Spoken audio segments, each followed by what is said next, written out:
Bonsoir à tous, moi c'est Corinne. Je vais vous parler ce soir d'un tout nouveau produit mis au point par Epson. C'est la montre cardio Epson RunSense SF 810. J'ai un petit peu de mal à le prononcer, ça va venir, enfin je me familiarise avec.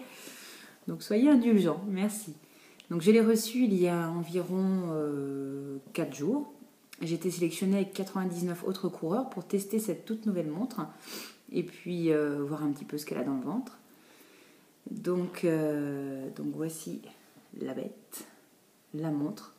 Donc comme vous pouvez le constater, elle est assez masculine. C'est une montre chrono, type chrono.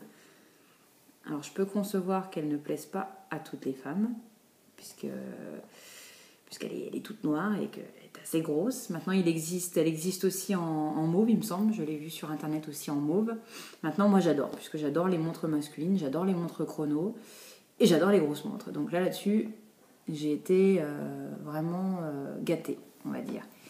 En plus, elle est très légère. Très étonnée par le poids. C'est vrai que quand on la passe au poignet, elle est hyper légère. Bon, elle est en plastique. Hein. Après, on verra au niveau du bracelet si c'est solide avec le temps. Mais en tout cas, elle est très légère et très agréable à porter pour le coup. Donc je l'ai mise en route il y a quelques jours.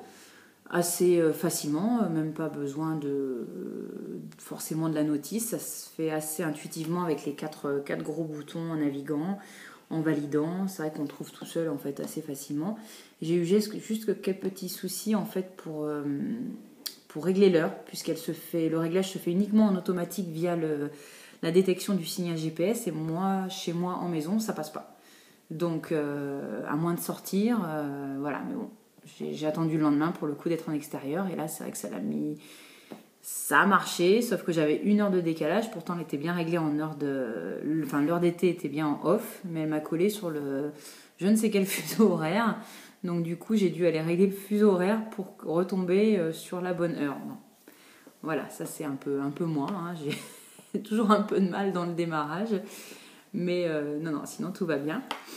Après, donc voilà, je l'ai testé hier sur un running de 10 km, tout simplement.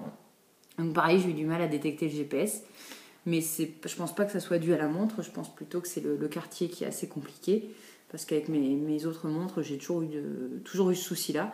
Mais bon, là, j'ai quand même attendu 5 minutes avant qu'elle se déclenche. Et comme il faisait assez froid, j'avoue que c'était pas forcément très agréable. Mais bon, une fois le GPS détecté, c'est vrai qu'il n'y a eu aucun souci. Je suis passée sous un pont et en général, ma montre, ma Polar, j'ai la Polar M400 en fait. Et là, en général, elle décroche tout le temps. Et là, il n'y a eu aucune perte de signal. Donc ça, c'est vrai que c'est déjà un bon point. Ensuite, donc, j'avais activé la fréquence cardio parce que j'ai un petit peu oublié de préciser dans tout ça que cette montre a la particularité d'avoir le cardio au poignet. Voilà, on a un petit capteur. Alors, je ne sais pas si c'est un capteur infrarouge. En tout cas, il y a un espèce de petit laser vert qui sort là et qui certainement doit capter l'afflux sanguin, je pense. Et c'est vrai que c'est super, ça évite de mettre une ceinture cardio. Donc moi, je ne peux pas trop vous dire puisque j'ai jamais trop utilisé la fréquence cardiaque. Donc je vais essayer de m'intéresser un peu à ça puis de voir comment je peux travailler là-dessus. Mais oui, non, c'est vrai que c'est chouette de voir en instantané un peu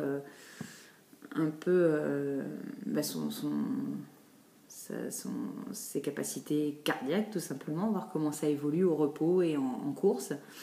Maintenant, je vous dis, j'essaierai d'approfondir tout ça et puis de voir comment je peux m'en servir pour améliorer ma gestion de course. Donc ça a très très bien fonctionné, aucun problème, même au niveau de la prise de distance, le signal GPS. Alors moi j'avais configuré la montre sur 4 pages il me semble. Je vais essayer de vous retrouver ça dans le menu. Alors, tac, que je retourne là-dessus. Ça va venir. Hop. Tac, voilà. Donc là, déjà on voit le petit laser vert qui se met en marche. Voilà. Et donc là, le problème c'est qu'il y a la lumière qui s'allume en même temps. Donc je ne sais pas si on va bien voir. Voilà. Donc moi en haut j'avais mis l'heure.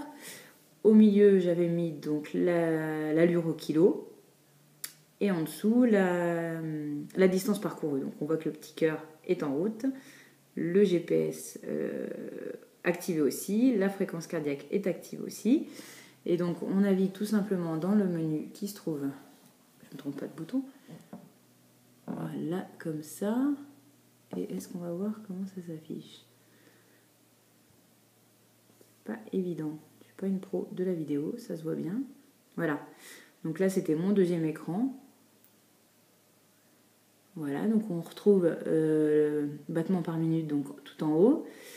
On a la vitesse en instantané, il me semble, au milieu. Et en dessous, c'est la vitesse moyenne, je pense, du dernier kilomètre, quelque chose comme ça. Je ne sais plus trop en fait, dans tout ce que j'ai fait. Oui, c'est la vitesse au tour, c'est ça. Exactement. Donc ça, c'est la vitesse moyenne au tour qui apparaît en dessous. Voilà. Et au milieu, donc c'est bien l'instantané. Elle n'aime pas que je ne la démarre pas. Elle cherche mon cœur. Donc elle peut nous donner... Donc on a aussi, alors c'est marrant, on a l'altitude. Vous voyez pas non plus. Ouh, voilà.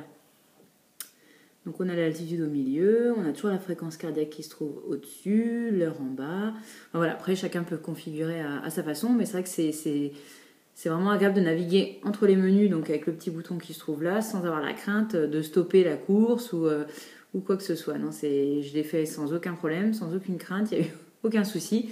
Et donc on stoppe sa course tout simplement ici, on reprend. Après il y a aussi l'autopause bien évidemment, mais moi c'est vrai que je ne suis pas spécialement fan de l'autopause. Parce que des fois j'oublie d'enlever et ça m'agace. Voilà. Donc non, pour un premier test, j'étais vraiment convaincue. Donc maintenant, à voir sur différents types de terrains, différentes durées de course, et puis aussi différents entraînements. J'essaierai de me programmer quelque chose en fractionné, voir un peu comment ça fonctionne. Je n'ai pas eu le temps pour l'instant d'aller sur l'interface Epson, ni de la synchroniser en Bluetooth. Donc on verra ça après, j'aurai le temps de faire ça tranquillement. Mais pour une toute première mise en service, j'avoue que ça a été assez simple et assez intuitif, donc très contente. Et puis j'ai relancé le signal, donc je ne sais plus si je vous disais ça tout à l'heure. Elle a eu beaucoup de mal à capter donc, dans un premier temps. Et tout à l'heure, par curiosité, donc j'ai voulu essayer dans un autre endroit.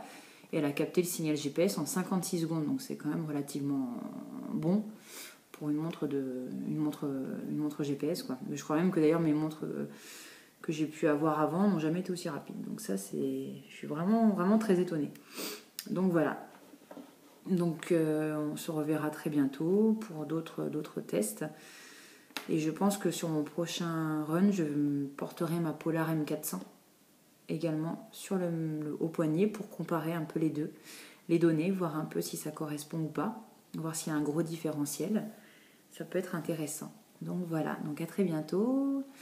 Je vous remercie et bonne soirée. Au revoir.